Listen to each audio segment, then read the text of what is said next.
The autumn wind carried the scent of wood smoke and dying leaves across the Montana frontier settlement of Cedar Ridge. Thomas McKenna stood at the edge of his small homestead, watching his 18-month-old daughter Sarah stumble through the tall grass, her tiny hands reaching for grasshoppers that danced just beyond her grasp. The sight should have brought him joy, but instead, a familiar weight settled in his chest. Sarah's golden curls caught the late afternoon sunlight, reminding him painfully of her mother Elizabeth. 6 months had passed since Elizabeth died from fever during the harsh winter, leaving Thomas to raise their daughter alone in this unforgiving wilderness. The other settlers had offered help initially, bringing casseroles and offering to watch Sarah for a few hours, but as weeks turned to months, the offers became less frequent. Everyone had their own struggles in this remote corner of Montana territory. Thomas picked up Sarah, feeling how light she seemed in his arms. Her clothes hung loose on her small frame, and dark circles shadowed her bright blue eyes. Despite his best efforts, keeping a toddler fed and healthy while managing the farm proved nearly impossible. The vegetables in his garden had failed due to an early frost, and his last chicken had been taken by a fox 2 weeks ago. The nearest town, Millerville, lay 30 miles away through treacherous mountain passes. Trading for supplies required leaving Sarah with neighbors, something that made him deeply uncomfortable. Mrs. Henderson, the closest neighbor woman, already had 5 children of her own and clearly struggled with the additional responsibility when Thomas made his infrequent trips to town. As evening approached, Thomas carried Sarah inside their one-room cabin. The structure felt empty and cold despite the fire crackling in the stone hearth. Elizabeth's presence had filled this space with warmth and laughter. Now it echoed with silence broken only by Sarah's occasional babbling and the wind whistling through gaps in the log walls. He attempted to feed Sarah the thin porridge he had prepared from their dwindling oat supplies. She pushed the spoon away, turning her face toward the wall. Her appetite had decreased noticeably over the past weeks, another worry that kept Thomas awake at night.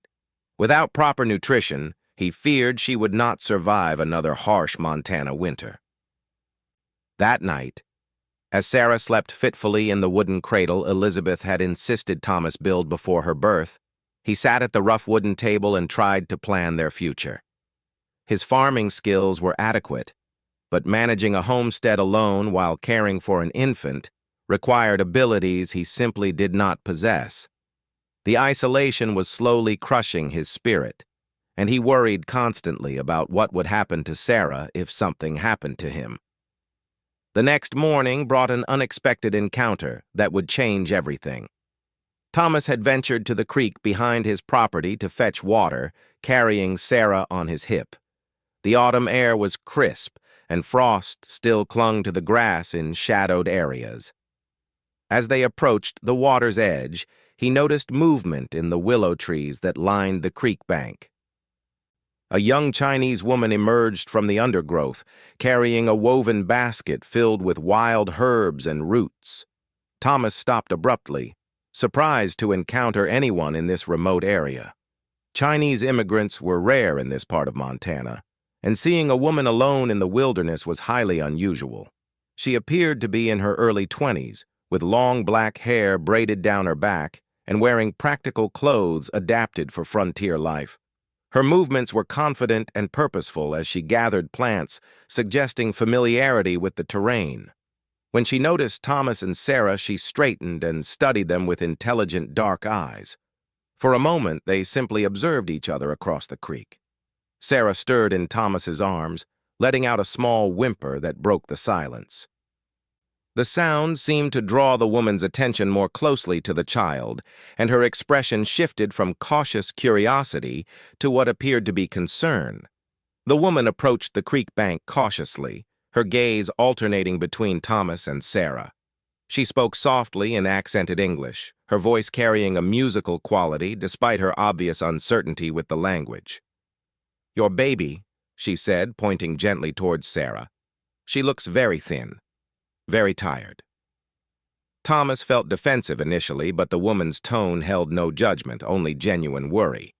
He looked down at Sarah, seeing her through a stranger's eyes. Her pale complexion and listless demeanor were indeed alarming when viewed objectively. "She's been having trouble eating," Thomas admitted reluctantly. "Lost her mother 6 months back." "Been just the two of us since then." The woman nodded sympathetically, then gestured toward her basket of gathered plants. "I am Chen-Mei Li. I know medicine from plants, traditional ways from my grandmother in China. Maybe I can help make her stronger." Thomas hesitated, unsure whether to trust this unexpected offer. He knew nothing about Chinese medicine, and accepting help from a stranger went against his instinctive caution. However, looking at Sarah's wan face, he realized his pride might be endangering his daughter's health. "I'm Thomas McKenna," he replied slowly. "This is Sarah. We live just over that ridge." He pointed toward his homestead. "What kind of medicine do you mean?" Chen-Mei Li stepped closer to the creek edge, her expression earnest. "Special teas to help digestion, herbs to increase appetite, foods that build strength in children. My grandmother taught me these things before I came to America." She paused, studying Sarah more intently. "But she needs more than medicine. She needs care from someone who understands babies. A woman's touch." The blunt assessment stung, but Thomas recognized the truth in her words.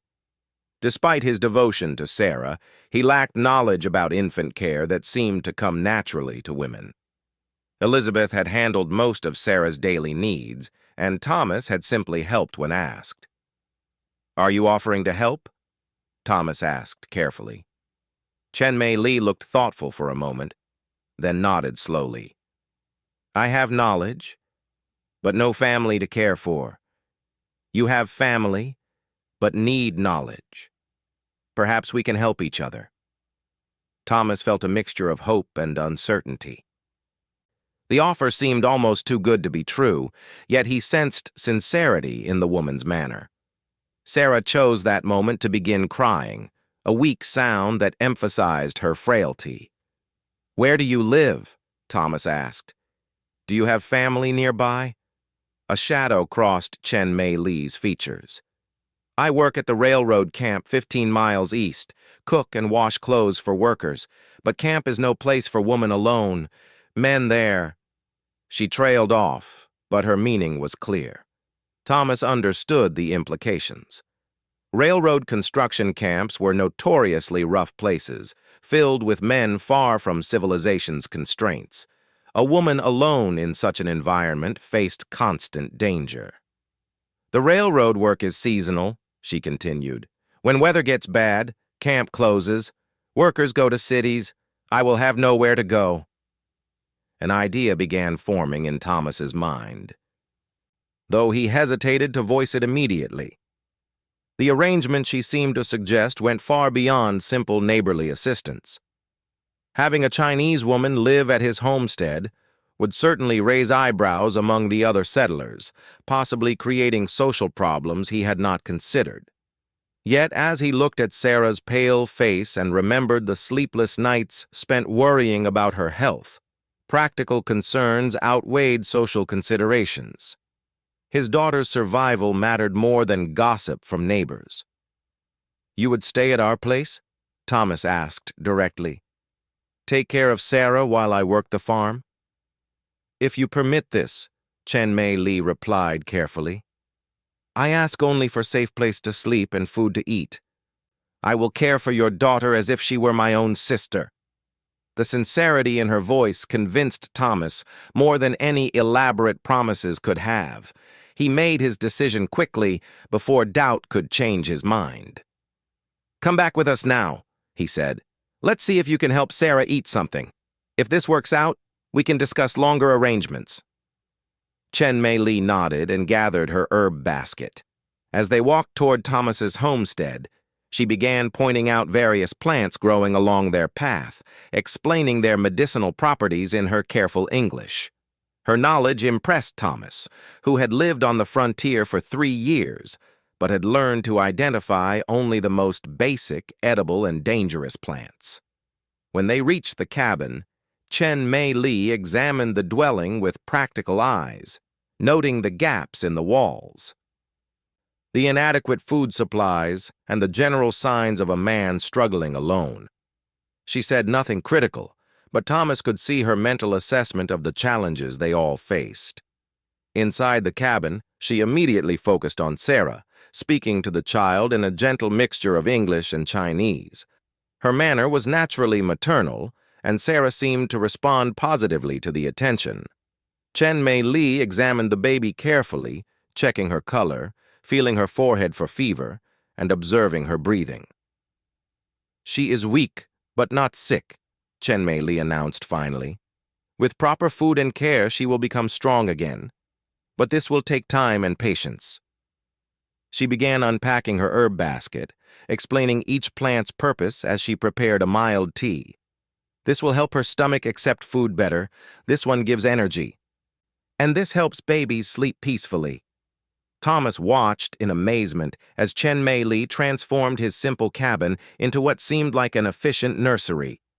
She rearranged furniture to create better airflow, identified drafts that were making the space too cold, and organized his scattered supplies into logical groupings.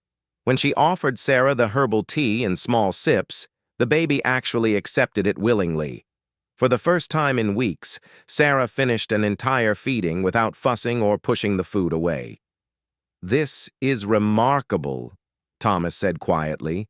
Chen Mei Li smiled, the first truly relaxed expression he had seen from her. "Children respond to calm energy. When caregiver is worried and tired, baby feels this stress. When caregiver is peaceful, baby relaxes too." As the evening progressed, Thomas found himself observing Chen Mei Li's efficient movements around the cabin. She seemed to understand instinctively what needed to be done, whether it was adjusting Sarah's sleeping position, preparing food, or organizing their limited supplies for maximum efficiency. When darkness fell, the question of sleeping arrangements arose. Thomas offered Chen Mei Li his bed while he slept on the floor, but she insisted that he keep his own space. Instead, she arranged blankets near the hearth where she could tend to Sarah during the night while staying warm. "Tomorrow I will show you how to prepare foods that will help her grow strong," Chen Mei Li said as they settled down for sleep.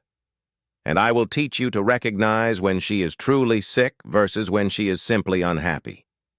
Thomas lay awake for a long time that night, listening to the peaceful sounds of Sarah sleeping more soundly than she had in months. For the first time since Elizabeth's death, he felt a glimmer of hope that they might actually survive and thrive in this harsh country. But he also wondered what complications this arrangement might bring, and whether he was making the right decision for all of them. Dawn broke over Cedar Ridge with an unusual sense of order and purpose in the McKenna cabin.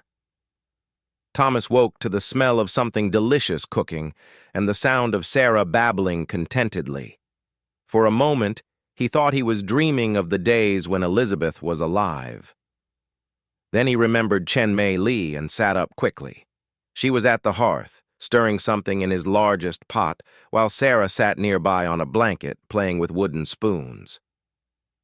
The baby looked more alert than Thomas had seen her in weeks, her cheeks showing the first hint of healthy color. "What are you making?" Thomas asked, pulling on his boots. "Congee," Chen Mei Li replied. "Rice porridge with bone broth and herbs, very good for weak babies and tired fathers." She had somehow procured rice, which Thomas did not remember having in his supplies. When he asked about it, she explained that she had brought some from the railroad camp, along with other ingredients that would help Sarah regain her strength. "I told the cook I was going to visit sick friend," she said simply. "He gave me rice and dried vegetables. Chinese workers always share food when someone needs help." Thomas felt a pang of guilt about taking supplies from people who probably had little to spare, but Chen Mei Li seemed unconcerned. "Railroad company provides enough food," she assured him. "Workers are generous to children." The congee was unlike anything Thomas had ever tasted.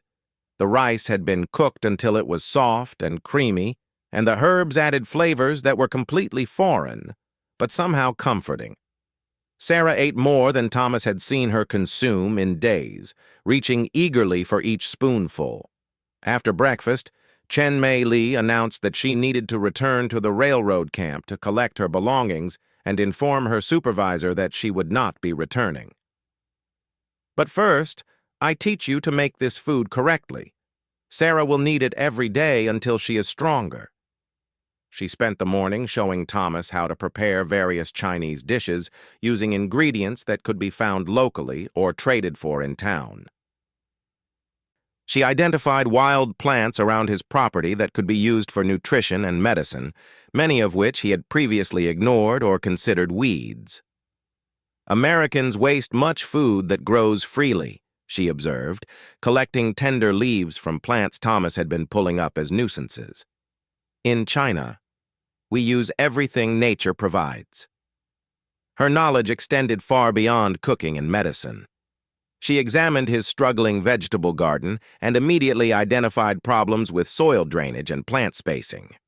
She showed him how to construct simple tools for more efficient farming and suggested crops that would grow better in Montana's challenging climate. "You have good land," she told him as they walked his property, "but you farm it like you are still in gentle place. Here, you must be more clever." Thomas found himself hanging on her every word. Despite being a relative newcomer to America, Chen Mei Li possessed practical knowledge that had taken him years to partially acquire. Her grandmother's teachings, combined with her own observations since arriving in America, made her an invaluable resource for frontier survival. When she left for the railroad camp that afternoon, promising to return by evening, Thomas experienced an unexpected anxiety. The cabin felt empty again, and he worried that she might change her mind about helping them. Sarah seemed to sense the absence as well, becoming fussy and refusing to nap. Thomas tried to recreate the kanji Chen Mei Li had made, but his attempt was a watery mess that Sarah rejected completely. He realized how much he had already begun to depend on her expertise in just one day. Evening arrived with no sign of Chen Mei Li, and Thomas began to fear that something had gone wrong at the railroad camp. Perhaps her supervisor had refused to let her leave, or maybe she had encountered trouble on the long walk back to his homestead. Just as he was considering riding out to look for her, she appeared at his door carrying a worn canvas bag and leading a small donkey loaded with supplies. "I brought everything I own," she announced matter-of-factly. "And Lin Wei gave me his donkey and some tools. He said a woman caring for baby needs reliable help." She began unloading bundles that contained not just her personal belongings, but also seeds, preserved foods, medical herbs, cooking implements, and even a few tools designed for delicate farm work. "Lin Wei has worked many places in America," she explained. "He knows what settlers need to survive winters. These things will help us prepare properly." The casual way she said "us" struck Thomas powerfully. Chen Mei Li was not just offering temporary assistance. She was committing to their shared survival as a family unit. The realization brought both relief and trepidation. Over the next several days, the transformation of the McKenna homestead was dramatic. Chen Mei Li's presence brought efficiency and knowledge that made daily survival easier and more hopeful. Sarah responded remarkably to her care, gaining weight and energy with each passing day. But the arrangement also brought unexpected challenges. Word of the Chinese woman living at the McKenna place spread quickly through the sparse network of frontier neighbors. Not everyone approved of the situation. Mrs. Henderson was the first to voice concerns, arriving 3 days after Chen Mei Li had moved in with a basket of apples and a head full of questions. "It's not that I have anything against Chinese people," she began carefully. "But you have to think about appearances, Thomas. A single man and an unmarried woman living together. People will talk." Thomas felt his temper rise, but Chen Mei Li placed a gentle hand on his arm before he could respond angrily. "Mrs. Henderson is worried about reputation of good neighbor," Chen Mei Li said diplomatically. She wants to protect Mr. McKenna from gossip. This shows caring heart. Mrs. Henderson seemed surprised by the response, having apparently expected either defiance or defensiveness. Chen Mei Li continued smoothly. Perhaps you would like to see how much baby Sarah has improved? Her appetite is much better now. The redirect worked perfectly. Mrs. Henderson became focused on Sarah's obvious improvement, praising Chen Mei Li's care while temporarily forgetting her concerns about propriety. But other neighbors were less easily managed. Jake Morrison, who lived 5 miles south, made several pointed comments about mixing with foreigners when he encountered Thomas in town. The local preacher, Reverend Phillips, delivered a sermon about the importance of Christian households that everyone understood was directed at Thomas's situation. The social pressure troubled Thomas, but not as much as it might have before seeing Sarah's remarkable recovery. His daughter was thriving under Chen Mei Li's care in ways that his own efforts had never achieved.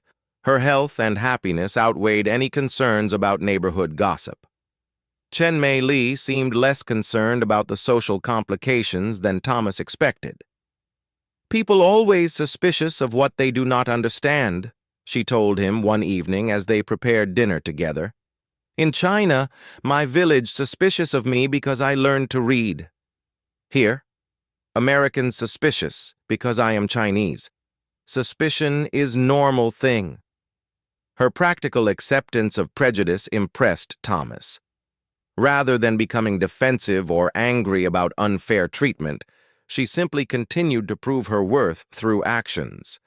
Those actions spoke increasingly loudly as autumn progressed toward winter. Chen Mei Li's preparations for the harsh months ahead were far more thorough and sophisticated than anything Thomas had previously attempted. She preserved vegetables using traditional Chinese methods that kept them fresh longer than his crude attempts at storage. She prepared herbal medicines that would prevent common winter illnesses. Most importantly, she taught Thomas skills that would help him be more self-sufficient even if something happened to her. Knowledge must be shared, she explained when Thomas commented on her willingness to teach him everything she knew. If I am sick or injured, you must know how to care for Sarah properly. The practical wisdom of this approach became clear when Chen Mei Li developed a fever after being caught in an early snowstorm. Thomas found himself able to care for both her and Sarah using techniques she had taught him. The experience built his confidence while demonstrating how dependent they had all become on each other. During her recovery, they had their first serious conversation about the future. Thomas broached the subject carefully, unsure how to express his growing realization that he could not imagine managing without her. Winter is coming soon, he said as they sat by the fire one evening. After that, spring planting. I've been thinking, this arrangement is working well for all of us. Maybe we should make it permanent. Chen Mei Li looked thoughtful. You mean I should stay here always? Even when railroad work starts again in spring? I mean more than that, Thomas said, his heart pounding. I mean, maybe we should make this official. Legal. The suggestion hung in the air between them. Chen Mei Li's expression was unreadable, and Thomas began to worry that he had overstepped. You are asking me to marry you? She said finally. I suppose I am, Thomas admitted. I know it's not conventional. We haven't known each other very long, and people would have opinions about a marriage between us. But Sarah needs you, and honestly, so do I. Chen Mei Li was quiet for several minutes, staring into the fire. When she spoke, her voice was careful and measured. In China, marriages are arranged by families for practical reasons. Love comes later, if at all. What you suggest is not different from this tradition. We have practical needs that we can meet together. She paused, then continued. But in America, I have seen that people expect marriage to be about romance and passion. Are you certain you want a wife who may never feel these things for you? Thomas considered her question seriously. His love for Elizabeth had indeed been passionate and romantic, but it had grown from friendship and shared experiences rather than instant attraction. Perhaps practical partnership could evolve into something deeper, given time. I think love can grow between people who respect each other and work toward common goals, he said. We both care about Sarah's well-being. We both want to build a successful homestead. We both value honesty and hard work. That seems like a strong foundation. Chen Mei Li nodded slowly. My grandmother always said that smart woman chooses husband who will be good father and steady provider. Romantic feelings are luxury that poor people cannot afford. The practical assessment might have hurt Thomas's pride under different circumstances, but he recognized the wisdom in her approach. Frontier life demanded practical partnerships. Romance was indeed a luxury when survival itself was uncertain. There is also question of acceptance by community, Chen Mei Li continued. Chinese wife would make you outcast among some neighbors. The neighbors who matter have already seen how good you are with Sarah, Thomas replied. The ones who can't accept you are not worth worrying about. Chen Mei Li smiled at this, the first genuine smile he had seen from her in days. You are good man, Thomas McKenna. If you truly want me as wife, I will accept. But we must be honest with each other always, even about difficult things. Thomas felt a mixture of relief and nervousness about the commitment they were making. What about your own dreams? He asked. Did you come to America with plans that this would interrupt? I came to America to survive, Chen Mei Li said simply. In China, I was teacher's granddaughter with no family left and no husband prospects. Here I can be useful wife and mother to child who needs care. This is better future than I expected to find. That night they began planning a simple wedding ceremony that would take place before winter made travel impossible. Reverend Phillips would likely refuse to perform the service, but Thomas knew that the justice of the peace in Millerville would handle legal formalities without prejudice. As he lay awake listening to Sarah's peaceful breathing and Chen Mei Li's quiet movements as she prepared herbal teas for the next day, Thomas felt cautiously optimistic about their future.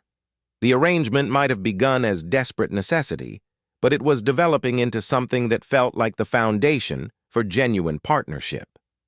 But winter had not yet tested their resolve, and Thomas suspected that the real challenges to their unusual family were still ahead.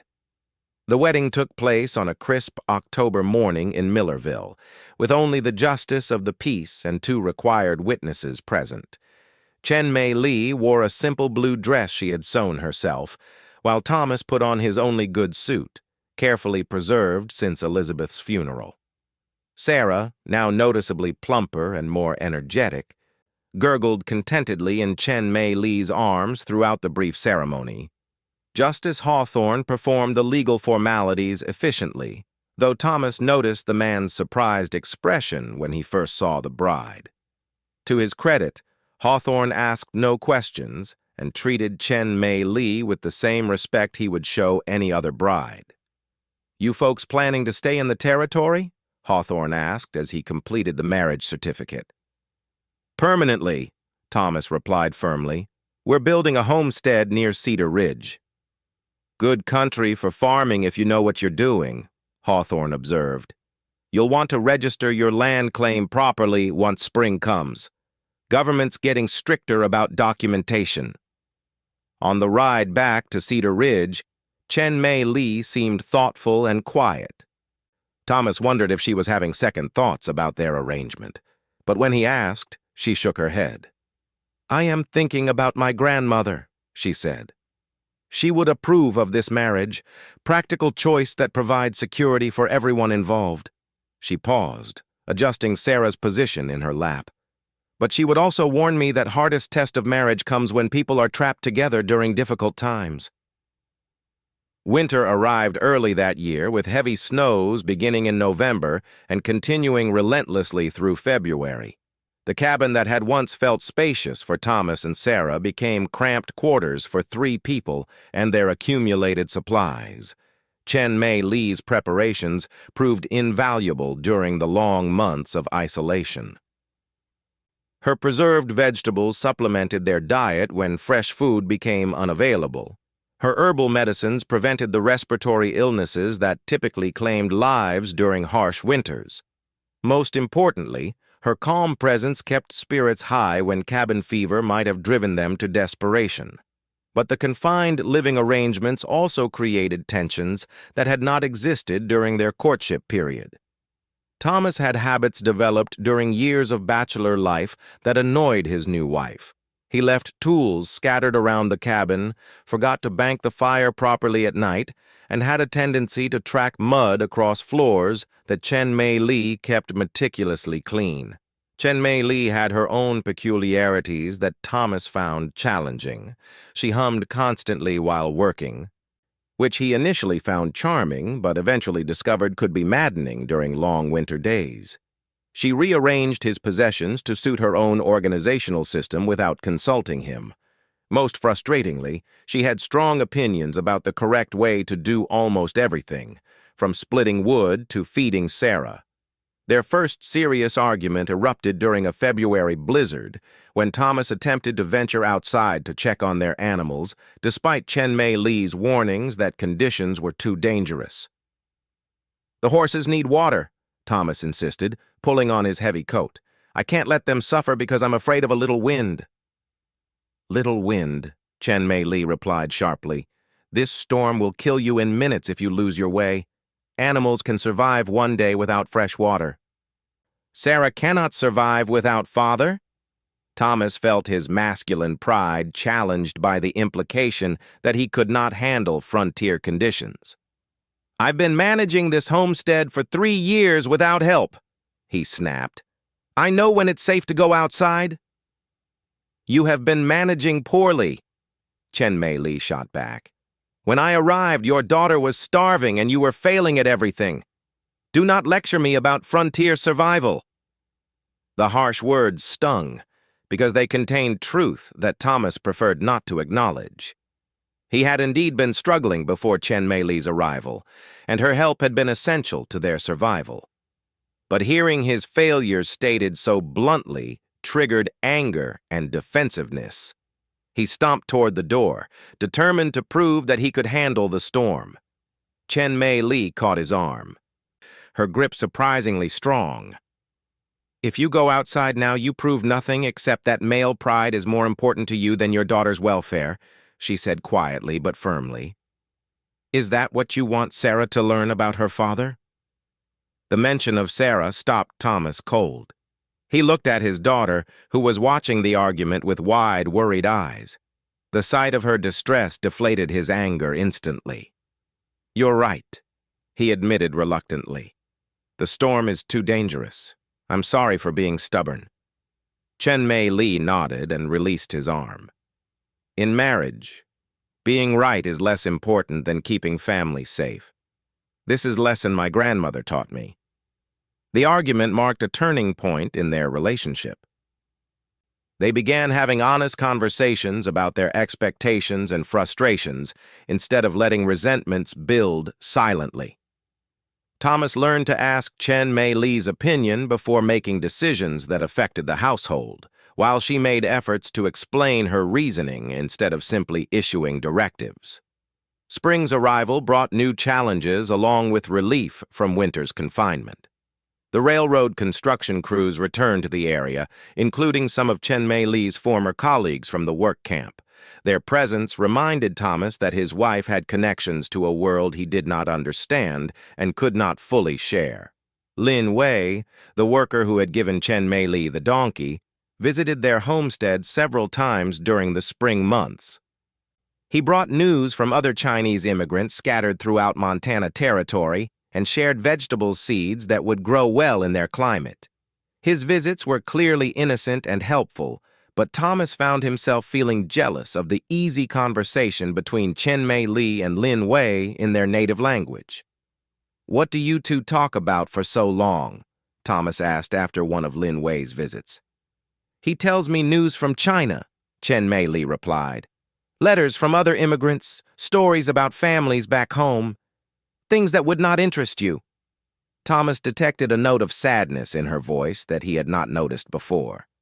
Do you miss China? Your old life? Chen Mei Li considered the question carefully before answering. I miss my grandmother. I miss understanding everything people say around me. But I do not miss being hungry or afraid. America is a harsh place, but it offers chances that China never gave me. She paused, then added quietly, Sometimes I wonder what my children will be like. Half Chinese, half American. Will they understand their mother's heritage, or will they reject it to fit in better with neighbors? The comment surprised Thomas. They had not explicitly discussed having children together, though the possibility seemed inevitable given their marriage and Sarah's positive response to Chen Mei Li's care. Would you want more children? Thomas asked. Sarah feels like my daughter already, Chen Mei Li said. But yes, I would like to have babies of my own someday, if you want this too. Thomas found the idea both appealing and intimidating. Another child would strain their resources and increase their responsibilities, but it would also cement their family bond and give Sarah a sibling. I think I would like that, he said finally. But maybe we should wait until we're more established. Make sure we can provide properly. Chen Mei Li smiled at this practical response. See, you are learning to think like Chinese husband. Always consider family welfare before personal desires. Summer brought their first real test as an officially married couple when Thomas became ill with what appeared to be appendicitis. The nearest doctor was in Millerville, 30 miles away over dangerous mountain roads. Chen Mei Li faced the choice of leaving Thomas to seek medical help or attempting to treat him herself using traditional Chinese medicine. She chose to treat him herself, using a combination of herbal remedies and physical therapies that seemed foreign and risky to Thomas. For 3 days, he drifted between consciousness and delirium, while Chen Mei Li maintained a constant vigil, administering treatments and monitoring his condition. During his recovery, Thomas gained deep appreciation for Chen Mei Li's medical knowledge and her unwavering dedication to his welfare. A wife who had married him purely for practical reasons would not have risked her own security by nursing him through a potentially fatal illness. Her care suggested that deeper feelings might be developing, despite the practical foundation of their marriage. You could have taken Sarah and gone to town, Thomas told her when he was finally strong enough to sit up. Found someone else to help you if I had died. Foolish talk, Chen Mei Li replied briskly.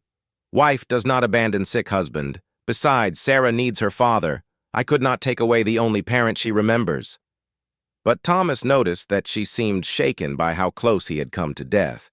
The experience had apparently made her realize how much she valued their partnership, even if she was not ready to express such feelings directly. By autumn, their second year together, the McKenna homestead had become one of the most successful small farms in the Cedar Ridge area. Chen Mei Li's knowledge combined with Thomas's labor had produced abundant crops and a small but thriving livestock operation. More importantly, Sarah had developed into a healthy, happy toddler who spoke a charming mixture of English and Chinese words. The success attracted positive attention from neighbors who had initially been skeptical about the mixed marriage. Mrs. Henderson now regularly sought Chen Mei Li's advice about preserving food and treating childhood illnesses. Other farm wives began visiting to learn Chinese cooking techniques and herbal medicine recipes. You've won them over, Thomas observed after a particularly successful gathering where Chen Mei Li had taught several neighbor women to make wontons. People respect success, Chen Mei Li replied pragmatically. They may not like Chinese customs, but they cannot argue with results. However, not everyone had accepted their family arrangement. Jake Morrison and a few other neighbors continued to make disparaging comments about mixing races and foreign influences corrupting the community. Their hostility came to a head during the town's harvest festival, when Morrison had clearly been drinking. "It's not natural," Morrison announced loudly enough for everyone to hear. "White man taking a Chinese wife. What kind of example does that set for our children?" Thomas felt his temper flare, but before he could respond, Chen Mei Li stepped forward calmly. "Mr. Morrison," she said politely, "your concern for children is admirable. Perhaps you would like to see how well my teaching has helped your daughter Mary with her reading." Morrison's 8-year-old daughter had indeed been struggling with literacy until Chen Mei Li began tutoring her during the summer months. The child's improvement had been remarkable, and Morrison knew it. Faced with the concrete evidence of his daughter's progress under Chen Mei Li's guidance, Morrison found himself unable to maintain his hostile stance. He mumbled something about having to check on his horses and walked away, leaving the other festival attendees to continue their conversations without further incident. Later that evening, as they walked home under a star-filled sky with Sarah sleeping in Thomas's arms, Chen Mei Li reflected on the confrontation. "Hatred usually comes from fear," she observed.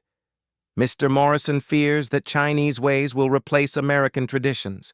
He does not understand that we can have both." Thomas considered her insight. "Do you think that's possible? Keeping both traditions alive?" "Sarah will decide this for herself when she is older," Chen Mei Li replied. "Our job is to teach her about both her heritage and her country, then trust her to find her own path." As they approached their cabin, Thomas realized how much his perspective had changed since Chen Mei Li's arrival 2 years earlier. What had begun as a desperate arrangement to save his daughter's life had evolved into a genuine partnership that enriched all their lives. "Do you ever regret marrying me?" he asked impulsively. Chen Mei Li stopped walking and looked at him seriously. "Do you ask because you regret marrying me?" "No," Thomas said quickly. "I just wonder if you're happy with how things worked out." Chen Mei Li was quiet for a moment, choosing her words carefully. "Happiness is luxury that my grandmother said poor people cannot afford, but contentment and respect are treasures that any wise person values. I have both of these things with you." She paused, then added more softly, "And perhaps happiness is growing too, slowly like good crops. Not dramatic like summer storm, but steady like seasons changing." Thomas understood that this was the closest Chen Mei Li might ever come to declaring love in the romantic sense that Americans expected. But looking at their thriving homestead, their healthy daughter, and the peaceful life they had built together, he realized that steady, practical affection might be more valuable than passionate romance. That winter, their third together, Chen Mei Li announced that she was expecting their first child together. The news filled Thomas with joy and anxiety in equal measure, but also with deep satisfaction. Their family was growing, their homestead was prospering, and the woman who had arrived as a desperate solution to his problems had become the foundation of his happiness. As spring returned to Montana territory and Sarah helped her pregnant stepmother plant vegetables in ground that now yielded abundant harvests, Thomas reflected on the unexpected path his life had taken. A chance encounter at a creek had led to a marriage that defied convention, but created something stronger than either partner could have achieved alone.